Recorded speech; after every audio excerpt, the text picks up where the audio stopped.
Have you ever heard a voice call your name when you were completely alone? What if that voice didn't come from behind you, but from deep inside the earth? This is the story of the cave where voices echo names of the living, a place so terrifying, even the mountains try to swallow its secrets. Tonight, you'll hear them too.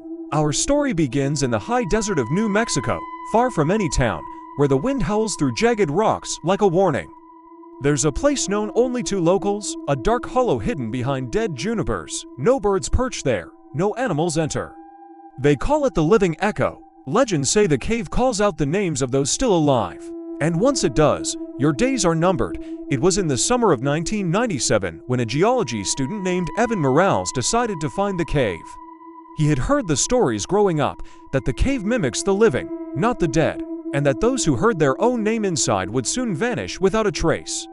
Evan didn't believe in curses, he believed in data, in science, in proof. So when he received an old map from a retired ranger pointing to the cave's location, he thought he'd just expose another superstition.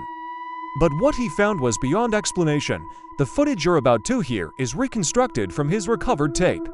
The police found his backpack 3 months later, buried beneath loose gravel near the mouth of a collapsed tunnel. The camera was damaged, but the audio survived.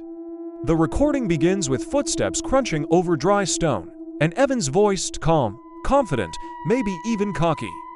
Coordinates match, he says, temperature dropping faster than expected. When sounds are strange, you can hear his breathing echo off the walls.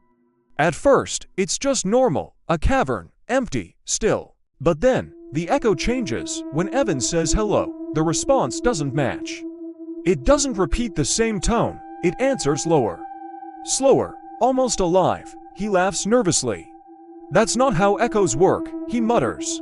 You can hear him toss a pebble. It bounces once, twice, then silence. But moments later, the same sound comes back. The same pebble hits the ground again, even though he hasn't moved. That's when you hear the first whisper.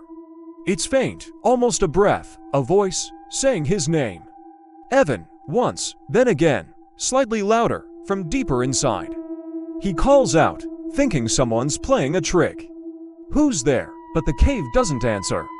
It just breathes, that slow, low sound of air moving through unseen cracks. He keeps recording. As he walks deeper, you hear dripping water, the sound of insects, then a sudden static interference. His flashlight flickers. Something's wrong with the batteries, he whispers. They were new. Then the echo speaks again, but this time, it doesn't say his name. It says, leave. The word is drawn out, distorted, as if scraped across stone. Evan's breathing grows faster. He turns to go back, but he can't find the tunnel he entered through. The walls look different now, twisting, pulsing, narrowing. That's impossible, he mutters. I just came through here. He begins marking the wall with chalk. Each mark instantly fades into the rock. The recording continues with his frantic breathing. Okay, he says, stay calm. Follow the airflow. But the deeper he goes, the more he realizes there is no airflow.